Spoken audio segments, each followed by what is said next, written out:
This one's going to be quick. Some do's and don'ts. It will be. Yes. All right. Okay, so we're going to talk about Canvas a little bit, some simple things. Some of you may know some of them already, so it may be a repetition a little bit. We will use actually the little training course that Cathy created. So one handy thing that Canvas does, if you are designing the syllabus and you have a different parts of your class, different assignment, and you want to assign certain way to a certain group, Canvas will do it for you automatically. So if you want to give your attendance 10%, maybe reading quizzes will be 20, something else would be X, something else would be another Y, right? All of that has to be equal to 100%. So here in all the assignments, we have all the assignments that are listed. Right now, the default setup is it will give it points. You don't have to use percentages, you can use points too, if you choose to go with points. The process is actually very simple. I'll click on the little box right here. I'll assign weights, weight final grade based on the assignment, and in this case, I can put in the percentage that I would like to have. It's super handy because Canvas will do that work for you automatically. For example, you can also drag and drop if I want to, for example, move training quiz to a different place. I can move that too. So it helps when you take that into account right at the beginning when you're actually working on your syllabus, because it helps to communicate that to students, and Canvas will do it for you automatically. So that's easy trick. Another one that I will show you when Brittany was talking about podcasting, we do have actually podcasting resources page. So what's handy about that is that all the resources that someone would use in a class are in one place. Then whoever's teaching that course can import all the content they need, add the assignment, remove things like that. We have a little handy video from Sean Dooley who actually talks how to use your voice as a tool, because students can be creative when they use it. On the top of that, we actually developed instructional technology rubric along with our team and the library. So you can actually download the rubric. So it's kind of a one-stop place when you have all the resources you have. You're welcome to change the rubric if you want. You don't have to use exact same one, but it can serve as a good starting point to help assess those projects. Let me just go back to a training course. All right, so I'm going to show you a few things that a lot of people have questions on within the gradebook, some gradebook tips. So the first thing is adding extra credit, because a lot of times you either want to add it at the end or add it into an assignment. So I'm going to show you a couple different ways to do that. So if you go into assignments, so let's say you want to add it at the end. You want to give them extra credit if they did certain things at the end of the course. So not for a specific assignment. You do have to create that assignment. And you can call it extra credit or whatever you'd like. So I'm going to create that assignment.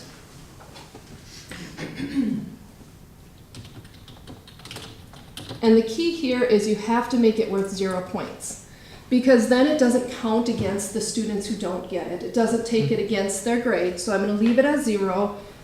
I do have to put it in one of my groups. So when Adam showed you in the beginning where you do the weights, you can create as many weighted groups as you want. So if your syllabus has assignments, quizzes, you create those weights first, but you do have to put this under one of those groups in order for it to work. So I'm going to choose that it's going to go under my assignments. Actually, it needs to be under a weighted group, because you can have a group that has 0%, but then Canvas will not be, you will not be able to add the extra points. So then I would just leave the rest of this blank, because they're not going to upload or do anything with this, and I'm going to save and publish it. Oops, I forgot to leave this blank. So now how that's going to look, when I go into the grade book, so if I go over into grades, and I find that extra credit piece, here's where I could just go ahead and type in for those who had extra credit for the whole, this would be for the whole year, so not for just an assignment. And then it'll just give those students those extra points. If you do it on a point system, same type of thing, it'll just add up the extra points. So if your course is worth 1,000 points, you'd see some students have over 1,000. Now let's say I want to add it to an assignment. Let's say you can get extra credits per assignment. So I already have this assignment called cover letter submission. So it's worth 5 points. So when I click in here, it says out of 5, I just give them more than 5 points. So I could say they received 7. They got 2 extra credit points. And then it's just for that assignment, but it still gives them extra credit without hurting somebody else's grade. So that would be the extra credit piece. Any questions on the extra credit piece? You can subtract too. You just put -5, for example, versus 5. If you, I know it's like called under credit, not extra credit. Yeah. But I think the biggest piece is if you do the weights, you do have to put those in a weighted area. Yep. So let's see the next piece. I'm going to go back to the grade book. My grade book I have turned on. The grade book went through kind of an upgrade through Canvas. And this summer I'm going to turn that on after like the grades are all in and everything, because we do have to migrate to the new grade book. So I have it turned on in my course so I can show you what it's going to look like this fall if you use the grade book, the changes that are there. The biggest thing is it added some quick menus. So at the very top, you'll have these 3 drop downs, which it didn't have before. So here I can view either individual view, which is by student, so I can view each student and their grades, or I could view the whole gradebook history.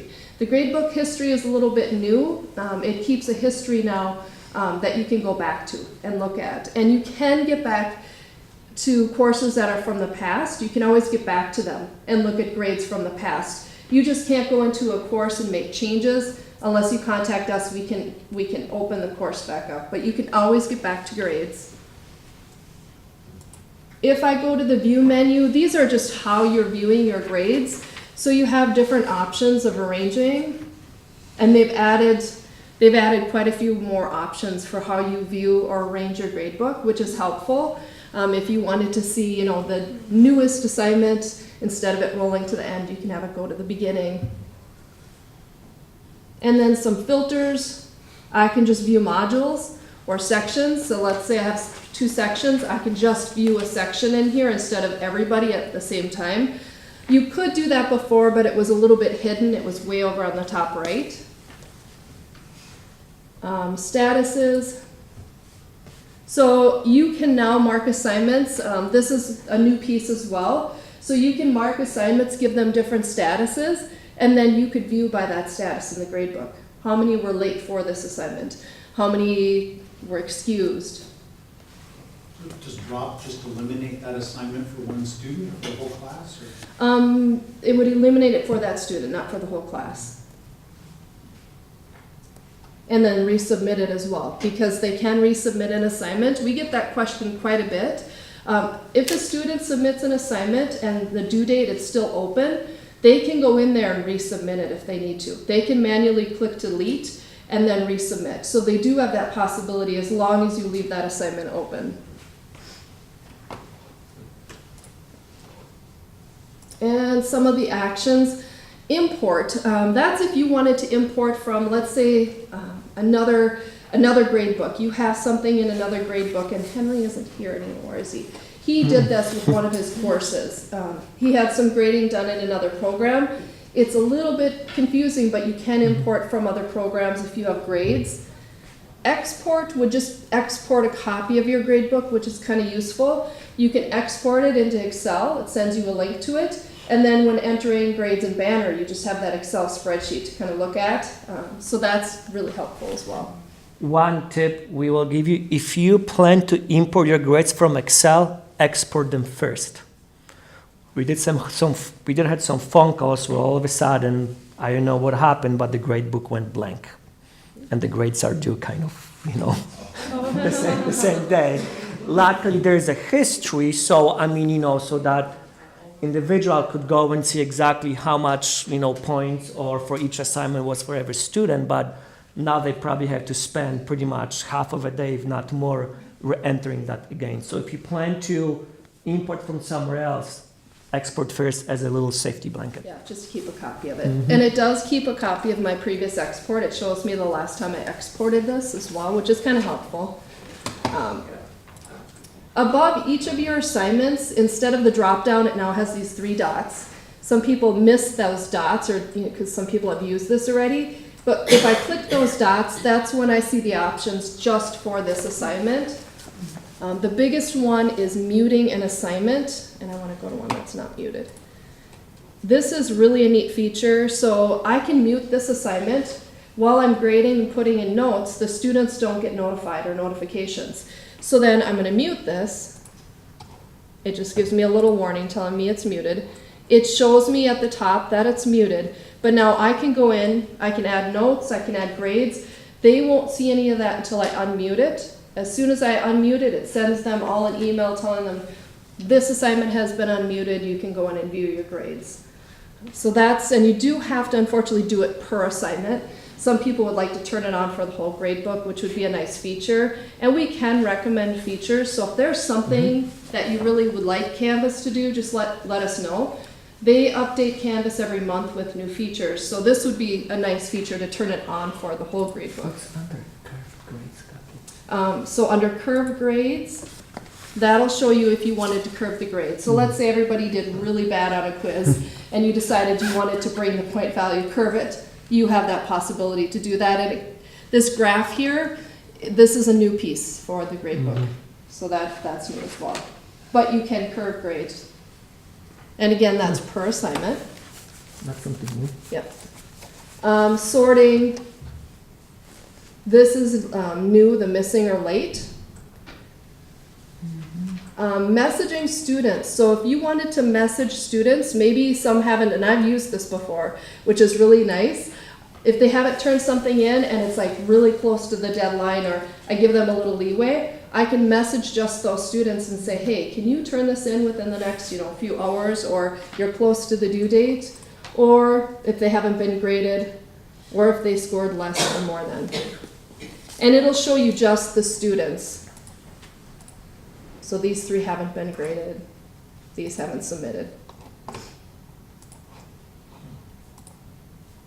Set a default grade. So if I wanted to set a default grade, I don't know why you'd want to give all of them the same. Well, unless you knew they all did perfect. That would give them all the same grade at once, which is kind of a quick shortcut than going to each one. It's great for pass-fail assignments. Oh, Yeah. yeah. Is it? Yeah. And then my unmute, of course, because I have it muted. And then here I can choose whether to enter it as points or a percentage. Even though I put points in for this, so it says out of 20 way at the top, I could change my mind and say, oh, I want this actually worth 10%. And that is new with the new grade book. That wasn't available before. So I could change my mind here if I wanted to. Let's go over to the right. The piece, oops. So I have my percentages, I have my ending grades. At the very top, I can sort by just my categories if I wanted to. That again is new. So before I could sort just by the students, but here I can actually sort just by those different categories that I have set up. And then the last piece are the settings. And again, this is new.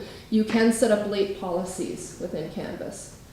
So this is a new piece to the gradebook as well. That'll automatically dock assignments? Mm-hmm. Yep.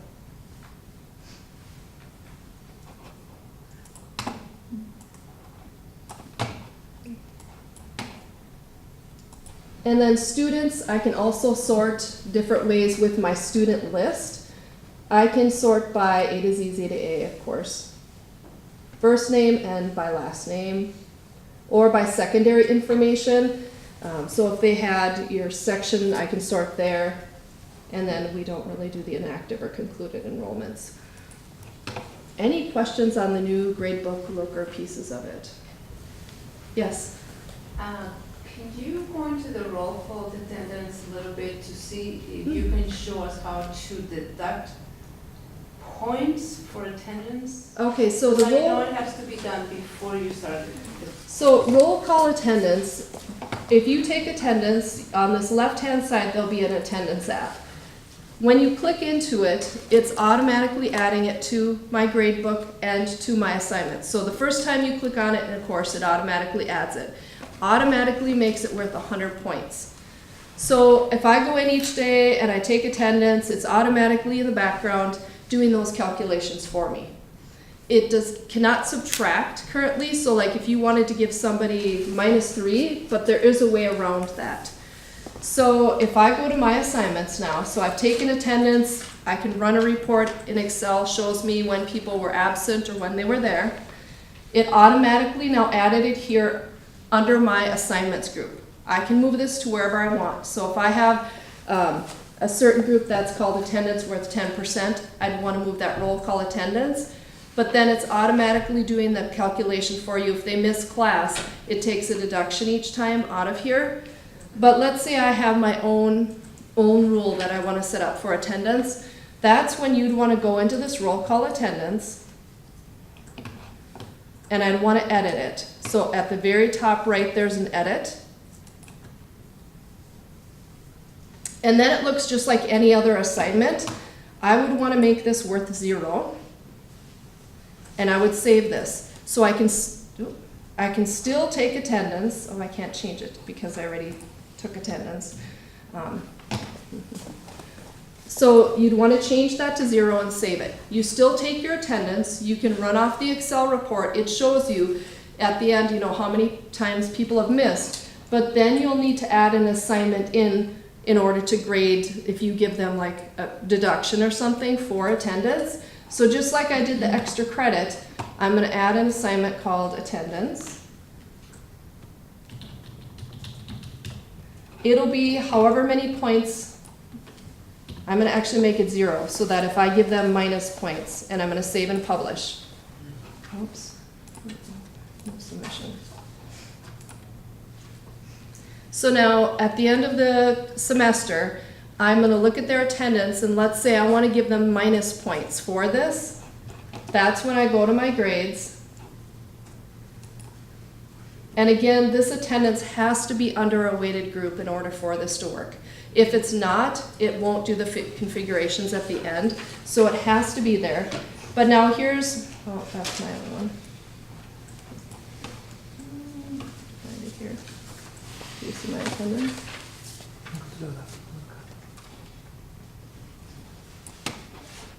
That's my roll call, but I don't see my attendance assignment. Oh, is this it? Well, let's pretend this is it. You'll see attendance here. I'm not sure why I'm not seeing it. That's when I would go, it's worth 0 points, and I'm going to say -1. And then it gives them a negative for that. So it'll deduct points for you without hurting the other students. Or I could add in if they, got points. But that's how you have to do it if you're going to do the subtraction piece of it. What if you're trying to excuse absences for somebody who's, say, at a school event?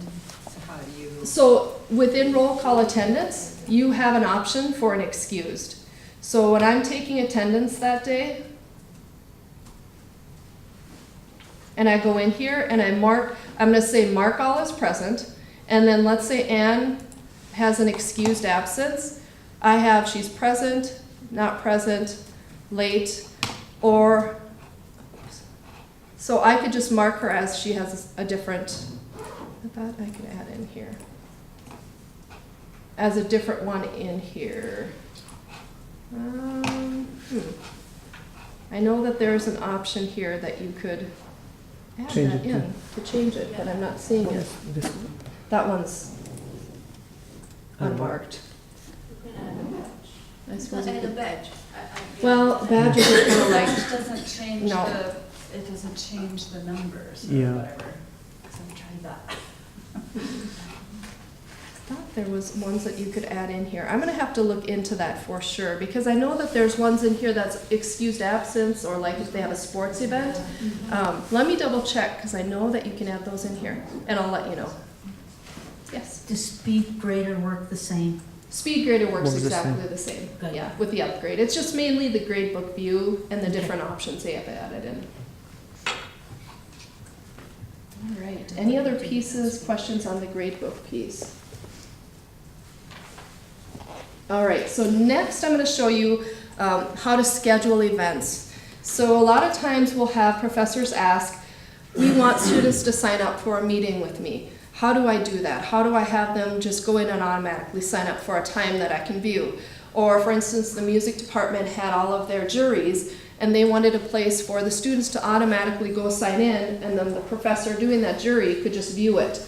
So where you do that is within the calendar over on the left.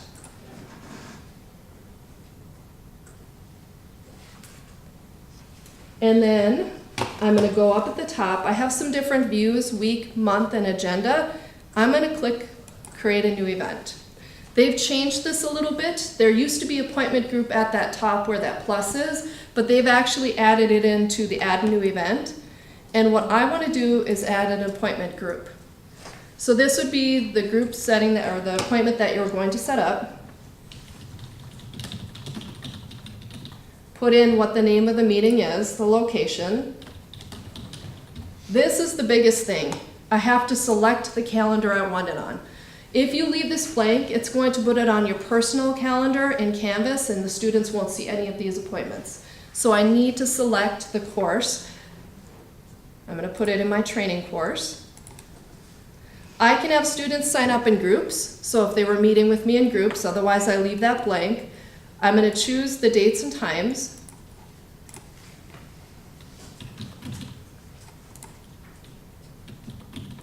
And I do have to type in the AM or PM. So Thursday, they can meet with me from 8 until noon. Now before I choose the next date, so if I have multiple dates they're going to meet with me, I have to click Go so that it breaks that up. And I left 30 minutes in there, but you can change the time block. I would have needed to do that before I hit Go. But if it were 15-minute meetings, then I just scroll down to the bottom and I put in my next date they could meet with me. So Friday they can meet with me from noon until 4. And I only want 15-minute time slots, and Go. And now it put the next day in there. So you can put multiple days, you just have to hit Go after each one. And then I can limit it to 1 per user. If I want the students to see who signed up, I can check mark that, otherwise I leave that blank. And can they only attend 1 appointment? I'm going to publish that.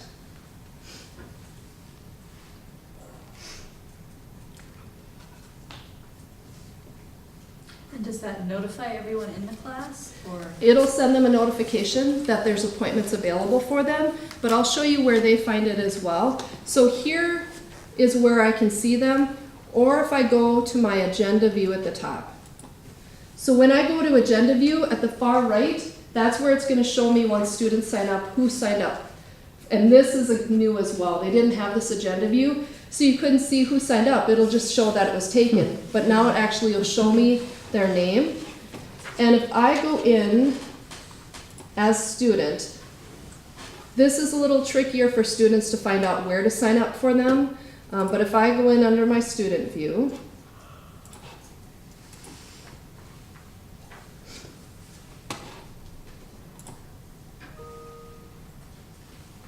they're going to go into their calendar, just like you did. But now how they find those, over on the right, find appointment. They're going to click that find appointment. And for which class, I choose the class I want to find the appointment for. And once I hit submit, then I can sign up for something. So that's how they would see it in order to sign up. That is handy.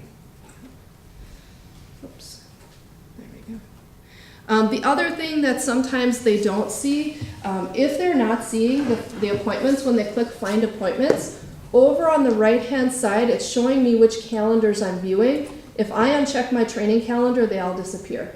So if I uncheck that course, so if they don't see it, make sure that under their calendars, they have it clicked on so that they can view it. Any questions about the appointments or adding an appointment?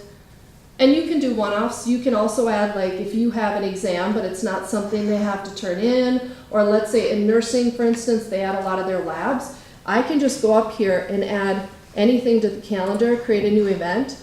It'll automatically add it to the calendar where they can view it. So that would be something that's not an assignment, but they can still see it on their central calendar for that course. All right, now I'm going to turn it over to Adam. To me, all right. Yep. So there are two extra, actually one features we were piloting, especially for chemistry department. It's called Blueprint course. So it's not necessarily the fit for everyone, but if you have one section of one class, and you know the curriculum is fairly the same, one course, but you have, let's say, 20 sections. What the department used to do, they have to import 20 different sections. Now they change one thing, and I have to change it 20 times. It's really, really time consuming. So what we did, Canvas has this new feature called Blueprint course. So that's like the master mother course that we can synchronize automatically to every section that is being taught every semester. If someone changes one question, or removes it, now that's being synced automatically. Now, Kay doesn't have to go to 20 different sections of Canvas every semester and remove it.